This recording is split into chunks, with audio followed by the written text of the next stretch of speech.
नमस्कार। मैं के हिंदी चैनल में आपका स्वागत है। मैं हूं सोहनलाल शर्मा। आज के वीडियो में प्रस्तुत है कविवर रघुवीर साही जी की कविता कैमरे में बंद अपाहिज की सरल व्याख्या। तो लीजिए पेश है लाइन बाय लाइन एक्सप्लेनेशन, सरल भावार्थ। कवि लिखते हैं, हम दूरदर्शन पर बोलेंगे, हम समर्थ शक्तिवान, हम एक दुर्बल को लाएंगे एक बंद कमरे में। हम यहाँ दूरदर्शन या टेलीविज़न चैनल के संचालक या पत्रकार के लिए आया है। वह कहता है कि हम दूरदर्शन पर बोलेंगे, हम समर्थ शक्तिवान। वह खुद को समर्थ और शक्तिशाली ताकतवर मानता है और कहता है कि हम बंद कमरे में यानी अपने स्टूडियो में एक दुर्बल को लाएंगे। दुर्बल उसकी नज़र में वह अपाहिज, वह शारीरिक चुनौती झेलता व्यक्ति है जिसका वह साक्षात्कार रिकॉर्ड कर रहा है। उस संचालक, उस पत्रकार द्वारा स्वयं को समर्थ और शक्तिवान कहना उसके दम्भ को प्रकट करता है, उसके अहंकार को दर्शाता है।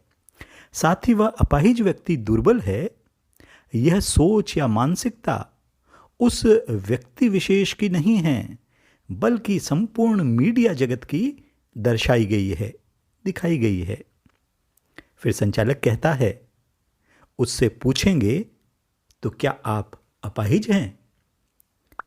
यह सामने दिखाई दे रहा है कि वह व्यक्ति अपाहिज है, फिर भी जानबूझकर यह प्रश्न किया गया है। फिर वह पूछता है, तो आप क्यों अपाहिज हैं? अपाहिज क्यों हैं? यह कैसा बचकाना सवाल। क्या वह उसके वश की बात है कि वह अपाहिज क्यों है? क्या इसमें भी उसकी इच्छा अनिच्छा, उसकी मर्जी चल सकती है कि वह अपाहिज क्यों है? अगला प्रश्न करता है, आपका अपाहिजपन तो दुख देता होगा? देता है? इस बेतुके सवाल का कोई क्या जवाब दे? क्या अपाहिजपन, अपंगता सुख भी देती है? कार्यक्रम के ये सवाल खंजर की तरह पेने हैं। ये हर किसी को भीतर तक आहत कर सकते हैं। शारीरिक चुनौती झेलता एक शख्स अपने दुख से पहले से ही दुखी है, उस पर ये चुभते सवाल, वह चुप हो जाता है। उसकी चुप्पी के पीछे छिपी उसकी लाचारी, उसकी बेबसी, उसका दुख साफ नजर आ रहा है। बस इसी सीन, इसी शॉट की तो जरूरत है। वह कैमरामैन को निर्देश देता है, कैमरा दिखाओ इसे बड़ा बड़ा।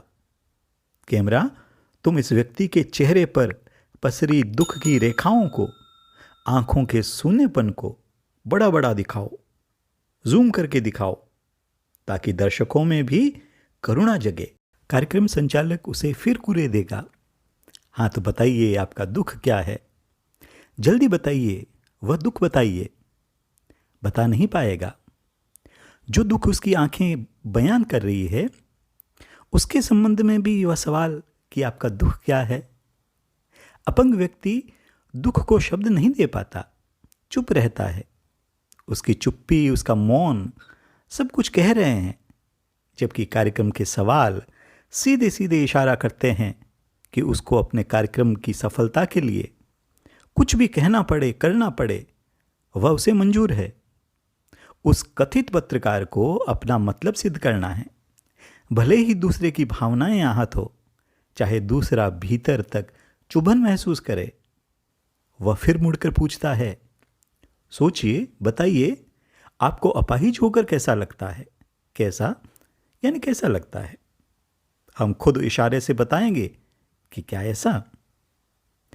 अपाहिज की अंतरात्मा को छूता वही बेतुका सवाल फिर दोहराया जाता है कि आपको अपाहिज होकर कैसा लगता है? उसकी पीड़ा को और गहरा और घनीभूत कर देता है, कष्ट को और बढ़ा देता है।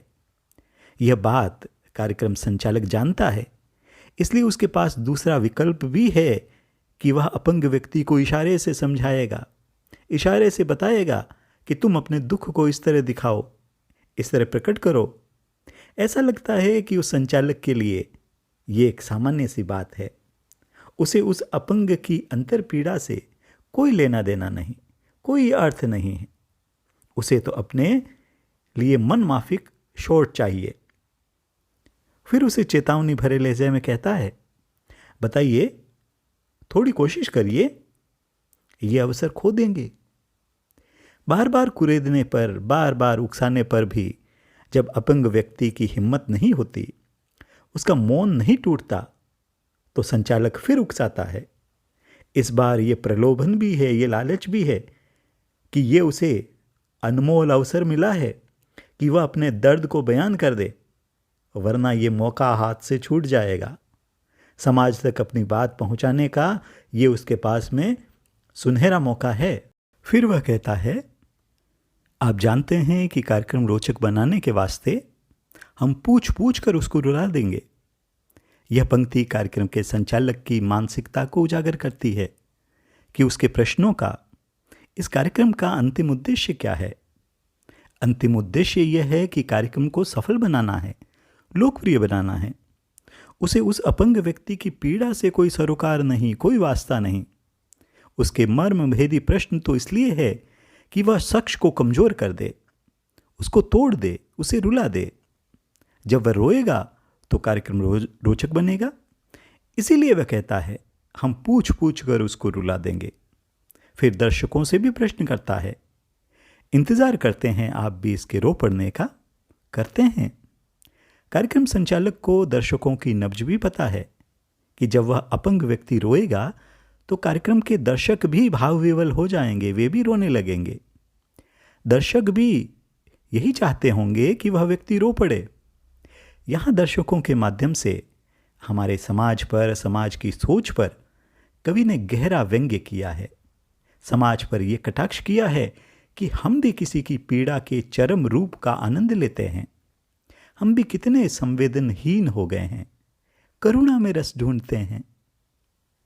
फिर कवि लिखते हैं कि फिर हम दिखलाएंगे फूली हुई आंख की एक बड़ी तस्वीर, बहुत बड़ी तस्वीर, और उसके होंठों पर एक कसमसाहट भी। टेलीविजन कार्यक्रम के संचालक अपने बेतुके, निरर्थक और आहत करने वाले प्रश्नों से उस अपंग व्यक्ति को तोड़ नहीं पाया। उस अपंग व्यक्ति के भीतर का दर्द उसके चेहरे से, उसकी आंखों से पता चल रहा था। उसके होंठों की कसमसाहट वह दर्द को दिखा रही थी। उस कार्यक्रम ने चेहरे के इन भावों को, दर्द को बड़ा बड़ा करके, यानी जूम करके क्लोजअप में फिल्मा कर दिखलाना चाहा, ताकि दर्शक उसके दर्द से जुड़कर दर्द महसूस करे। आशा है आप उसे उसकी अपंगता की पीड़ा मानेंगे।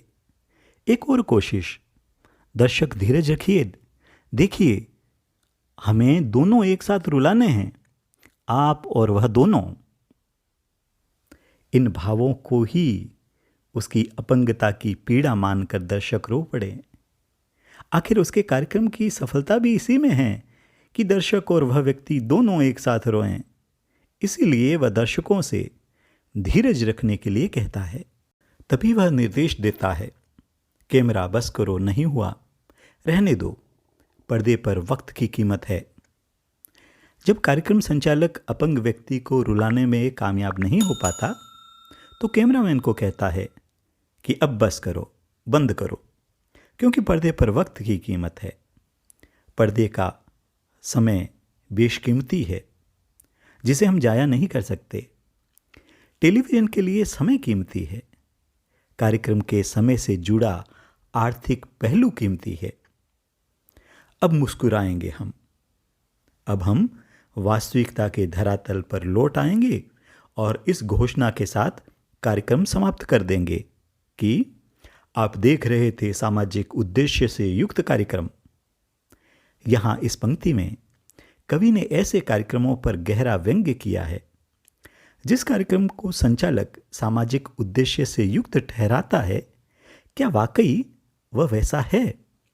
उस कसौटी पर खरा उतरता है? नहीं, ऐसे कार्यक्रम निहित उद्देश्यों की पूर्ति के लिए बनाए जाते हैं, जिनके पीछे व्यावसायिक हित लाभ होते हैं।